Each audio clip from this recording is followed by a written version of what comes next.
So let's have Easter in a nutshell. Holy Week starts with the arrival of Jesus into Jerusalem. Prior to that moment, which is Palm Sunday, he had been out in the land preaching, teaching, healing people with his miracles. He arrives into Jerusalem, and the people celebrate because they have heard of him, and they are very excited to see a king arrive. So they take these palm fronds and they lay them down, and their cloaks, and lay them down so that he can ride in on a colt that has never been ridden before into the city. And the people scream, "Hosanna in the highest, Hosanna." Move to Thursday. It is the actual Passover celebration feast.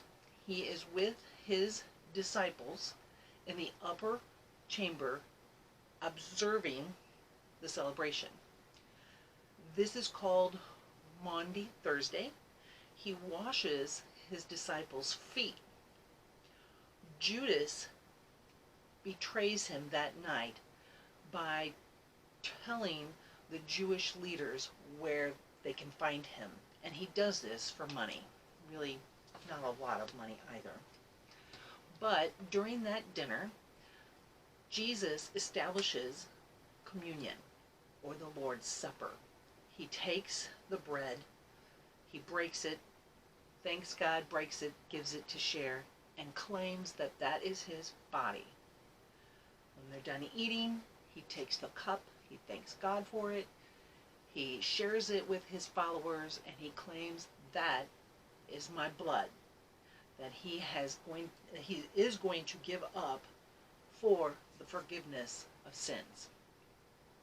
That night when supper is finished, they go out to the Garden of Gethsemane. There he brings just a few followers, tells them to watch for him because he knows what's coming. He knows he's going to be arrested. So he's praying and deeply pleading with the Father. If there's any way you can choose a different way, a plan of salvation for earthlings, please do it. But if not my will, but your will, and he will follow. He is so disturbed knowing what is coming that he sweats actual blood. He comes to check on his disciples, they're asleep. And he's like, ah!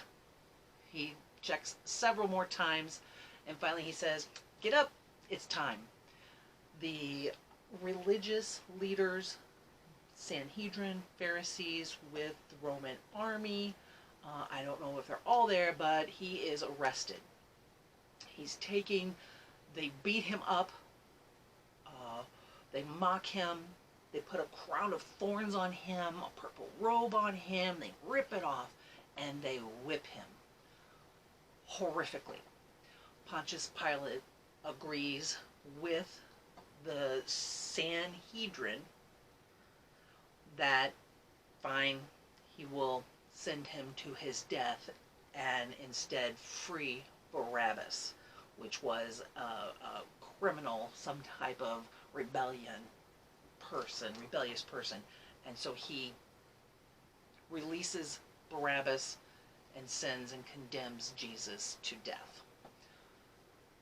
He, like I said, is whipped almost to death. He then carries his cross, the upper bar, up to Golgotha, which is the mountain of skull. It looks like a skull. There, they crucify him. He's on the cross.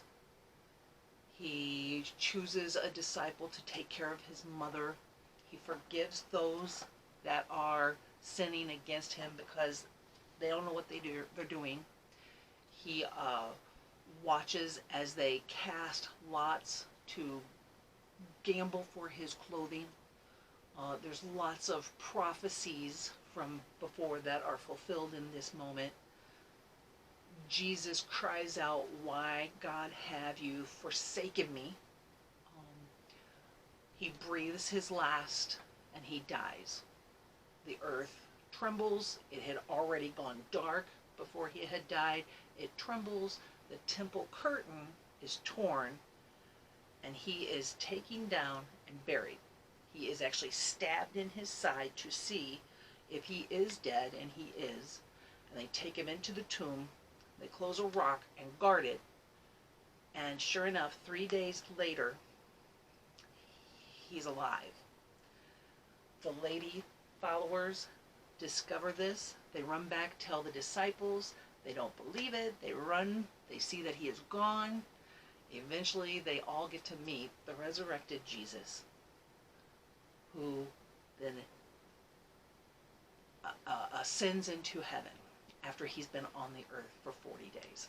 That is the simplest explanation I can think of at this moment for the Easter story. I will have a more expanded one available at another time.